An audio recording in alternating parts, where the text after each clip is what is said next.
Hai, apa khabar semua? Bismillahirrahmanirrahim. Assalamualaikum warahmatullahi wabarakatuh dan salam terus berkongsi.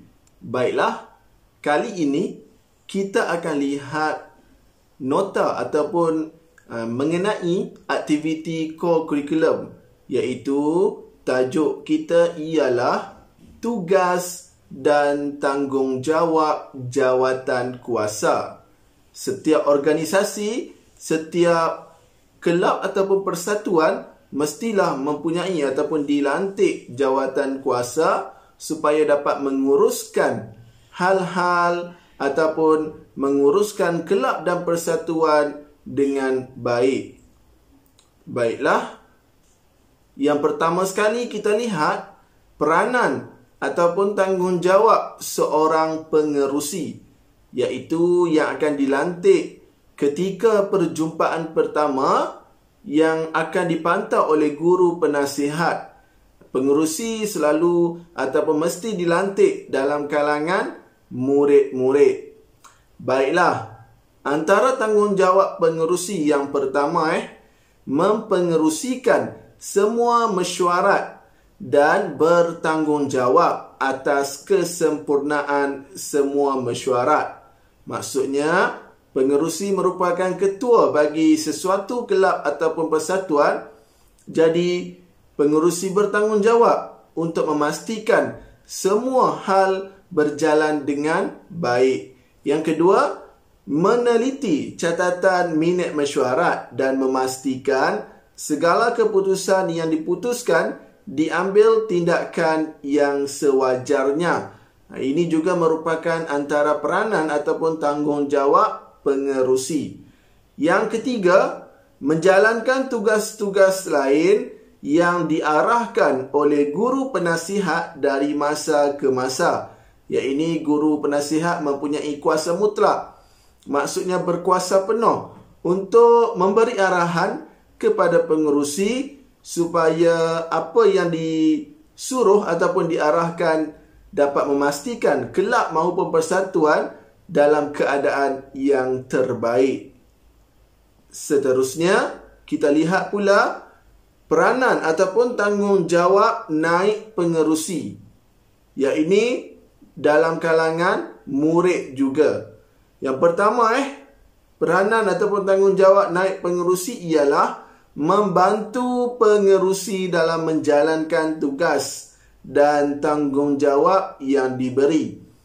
Jadi kalau tidak ada naib pengerusi, pengerusi akan menghadapi sedikit kesukaran kerana tidak ada pembantu. Yang kedua, mempengerusikan mesyuarat semasa ketiadaan pengerusi. Mungkin ada sesuatu masa pengerusi tak dapat hadir ke mesyuarat yang telah ditetapkan disebabkan hal-hal tertentu. Jadi di sinilah peranan naib pengerusi untuk main peranan, iaitu menggantikan pengerusi bagi mempengerusikan mesyuarat tersebut.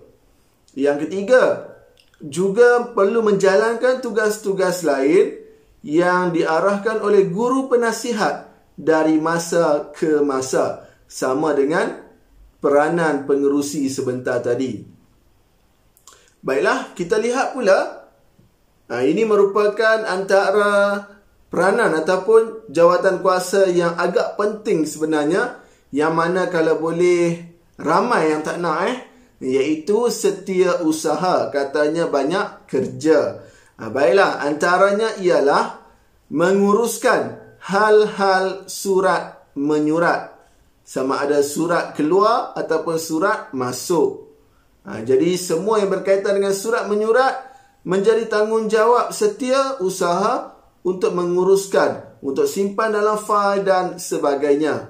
Baik, nombor 2, mencatat dan menandatangani minit mesyuarat atau laporan kegiatan-kegiatan. Maksudnya setiap kali mesyuarat diadakan, mestilah ada minit, iaitu sebagai bukti apa yang dibincangkan dalam mesyuarat. Jadi setiausaha perlu menyiapkan minit tersebut dan menandatangani minit mesyuarat tersebut, serta laporan aktiviti yang diadakan. Mungkin persatuan atau penggelak telah mengadakan pertandingan ataupun sesuatu aktiviti seperti lawatan dan sebagainya. Jadi menjadi tanggungjawab setiap usaha untuk menyediakan laporan berkaitan dengan aktiviti tersebut. Baiklah, yang ketiga, mencatat kehadiran ahli. Ini penting kerana setiap usaha perlu ada rekod ataupun data setiap ahli dalam persatuannya. Baik, keempat, menyimpan dokumen yang berkaitan dengan persatuan. Ini semua banyak dokumen perlembagaan, mungkin ada surat lantikan. Jadi semua ini perlu ada simpanan untuk setiap usaha. Dan setiap usaha perlu main peranan untuk menguruskan semua dokumen tersebut disimpan ataupun diuruskan dalam keadaan yang baik. Kemudian yang terakhir, juga menjalankan tugas-tugas lain yang diarahkan oleh guru penasihat dari masa ke masa. Baik, seterusnya kita lihat pula peranan ataupun tanggungjawab penolong setiausaha. Yang pertama, membantu setiausaha dalam menjalankan segala tugas dan tanggungjawabnya. Ini penting sebagai orang yang perlu bantu ataupun tolong setiausaha supaya setiausaha tidak terlalu terbeban. Baik, yang kedua, menjalankan tugas setiausaha sewaktu ketiadaan setiausaha.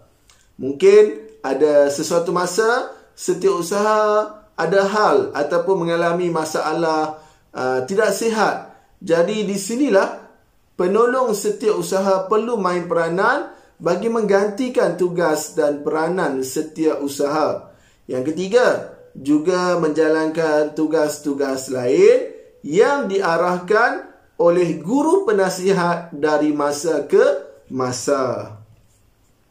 Baik, seterusnya kita lihat pula bendahari. Bila sebut bendahari, apa yang kita gambarkan? Duit.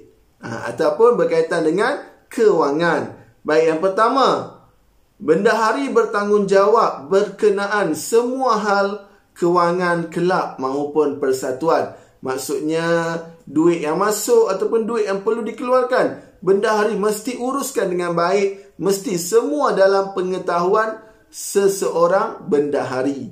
Baik, yang kedua, membuat dan menyimpan kira-kira berkenaan semua perkara kewangan dan bertanggungjawab di atas kesahihannya. Maksudnya, jika lakukan sebarang pembelian, segala resit ataupun bukti pembelian mesti ada. Mesti diuruskan dengan baik oleh bendahari supaya duit yang keluar itu ada catatan dan ada kesahihannya, supaya tidak berlaku penyelewengan. Baik, yang ketiga, menyediakan penyata kira-kira bulanan dan tahunan serta menandatanganinya. Maksudnya penyata ini penting supaya dapat diedarkan kepada ahli yang lain. Jadi ahli pun tahu ke mana duit itu pergi dan bagaimana aliran duit itu berlaku, supaya tidak ada unsur-unsur penyelewengan.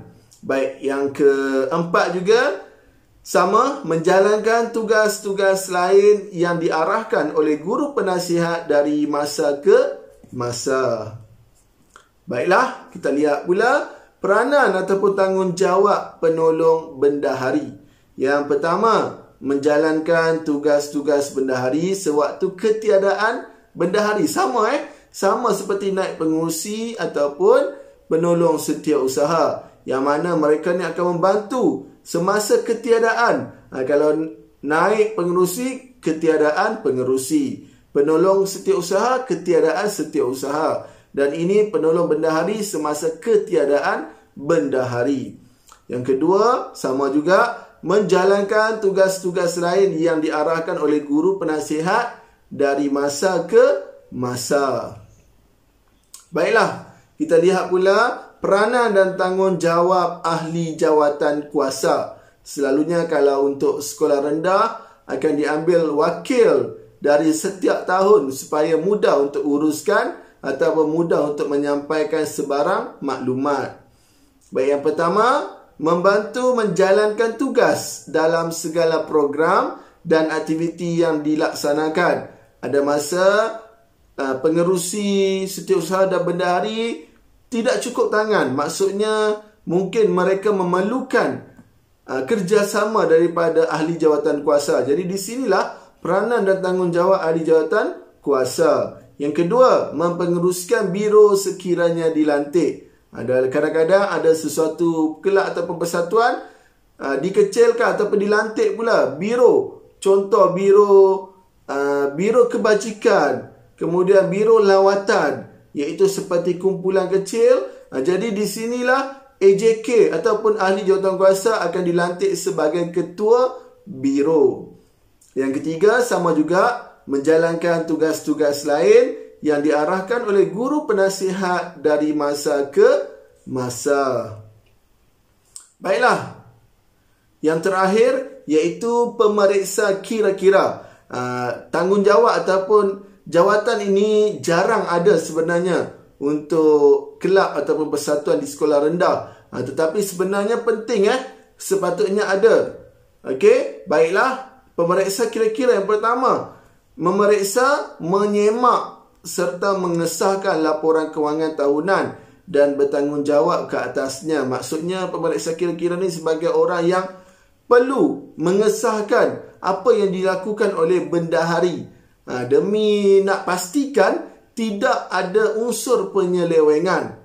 Yang kedua, memastikan pengurusan kewangan diuruskan dengan betul. Ini tanggungjawab pemeriksa kira-kira. Setiap sen yang keluar akan dipantau ataupun dikira secara telus supaya tidak berlaku sebarang masalah kepada kelab ataupun persatuan tersebut. Baiklah, itu sahaja berkaitan dengan peranan dan tanggungjawab jawatan kuasa untuk kali ini. InsyaAllah kita akan jumpa lagi dalam video yang akan datang. Semoga kita berjumpa lagi dan dapat manfaat daripada video ini. Jadi itu sahaja daripada cikgu. Sekian, wabillahi taufiq wal hidayah. Assalamualaikum warahmatullahi wabarakatuh. Bye-bye.